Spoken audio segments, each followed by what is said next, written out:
Everyone thinks the worst Allied bombers were a handful of weird prototypes that never flew over a battlefield. Wrong. The truly embarrassing disasters wore national markings, burned fuel, and bled crews. This countdown is not nostalgic, it is a firing squad. The real disaster waits at number 1, and it deserves every harsh word coming. Number 5. The Douglas B-23 Dragon. The promise, an American leap from the B-18 into a modern medium bomber, faster, stronger, and finally armed in the tail. A supposed stopgap that would hold the line until the big boys arrived. The reality, a shiny cul-de-sac. It could lug a modest bomb load and finally defend its rear. But by the time it was ready, it was already a museum piece with a service life measured in training hours and ferry flights. Top speed barely cresting 300 miles per hour. Range short of the demands of the Pacific, and no chance of surviving in daylight against modern fighters. The airframe was so marginal that it was reduced to stateside duty, a bomber in name only. Crews called it a stepping stone because the only thing it helped them do was step into something that actually worked. As one pilot muttered, "A bomber that never bombs is just a bus with delusions." If a placeholder sounds sad, wait until the antique at number 4. Number 4. The Handley Page Harrow. The promise, a British heavy bomber to deliver long-range punches while doubling as a transport. Admirable on a drawing board, and almost respectable in 1936, it sported a cavernous fuselage and enough gun positions to impress a committee. The reality, a lumbering barn with fixed landing gear that acted like giant air brakes, a top speed scraping 200 miles per hour on a good day, and defensive positions that felt like a collection of doorbell peepholes. It entered the war already obsolete and left its crews praying they would never meet modern fighters. Bomb load and range were mediocre. The airframe shook itself unhappy at altitude, and the service quickly shuffled it into odd jobs, towing gliders, dropping supplies, and serving as a target waiting to happen. Luftwaffe pilots treated it like a free trophy. A ground crewman sighed, "It is not so much a bomber as a politely worded suggestion." Think that is shabby. The next one failed in combat when combat actually happened. Number 3. The Douglas B-18 Bolo. The promise, America's interwar bargain bomber, derived from a reliable airliner, cheap to build and cheap to operate, intended to patrol oceans, drop bombs, and wave the flag across the hemisphere. The reality, a tragic relic at the moment of need. Slow, under-armed, with a bomb load too small and a ceiling too low, it went to war in the Philippines and the Caribbean and promptly became a casualty list. Its defensive arcs left yawning blind spots, its range forced dangerous basing, and its speed, barely 200 miles per hour, condemned it against modern fighters. On day 1 of real war, it parked in neat rows and burned, a masterclass in peacetime fantasy. Later, it chased submarines because that was the only thing slower than a B-18. Crews joked, "Our best camouflage is distance." It was not a bomber, it was target practice with a serial number. If that feels cruel, wait for number 2, a British speedster that could not survive its own performance. Number 2. The Bristol Buckingham. The promise, a fast British medium bomber to replace the Blenheim and Boston, a roaring twin that would slip past fighters on speed and deliver a precision punch. On paper, with big radial engines and sleek lines, it looked like a menace. The reality? A vicious handling trap that British pilots dreaded.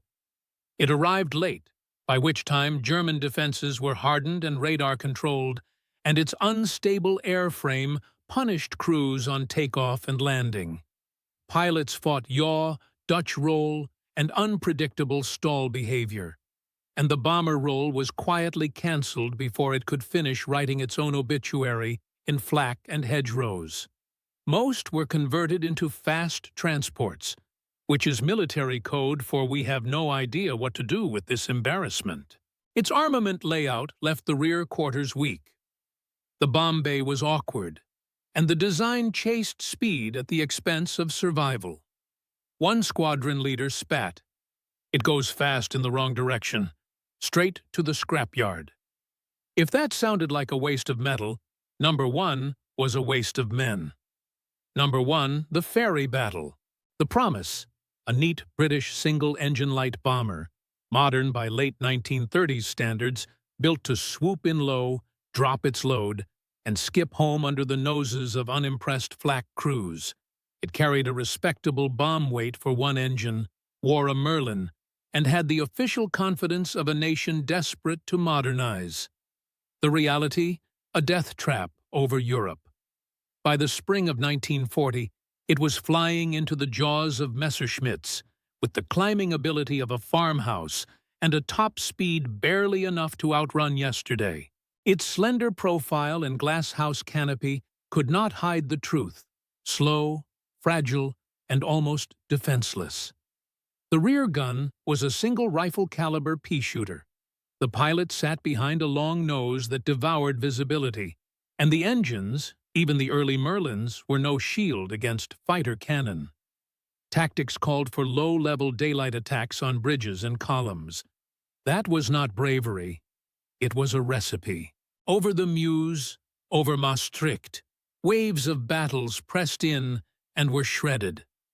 Loss rates climbed into grotesque territory. Half a squadron gone in a morning was not unusual, and entire flights evaporated in minutes. Decorations for valor were issued because nothing else could be salvaged. Numbers tell the story cold. A mission of a dozen aircraft returns with 3, another with 1, some with none. Those who lived limped home ventilated by rifle rounds and cannon shells, with wounded observers trying to keep the machine together while the pilot dragged the carcass across the channel. Many never made even that grim return, smashing into fields or rivers within sight of targets their bombs never touched. Crews called it the Fairey Coffin, the Fairey Suicide, and another nickname that does not belong on a polite broadcast. One veteran said, "Planning to fly a battle in daylight is planning a funeral with a flight plan." The aircraft was not a victim of bad luck. It was bad engineering married to bad doctrine. Performance that had looked acceptable in 1937 was a liability by 1940, and the airframe could not be dragged into the new war by optimism and decals. The human cost was catastrophic. Observers and gunners went down in flames, pilots fought controls that offered no escape, and ground crews loaded bombs onto airplanes they knew were not coming back. Nobody pretended it would get better.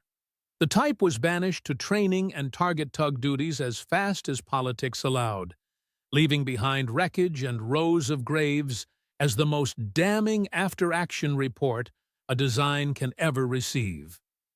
That is why the Fairey Battle is the worst of the worst, not because it flew poorly, but because it flew to slaughter.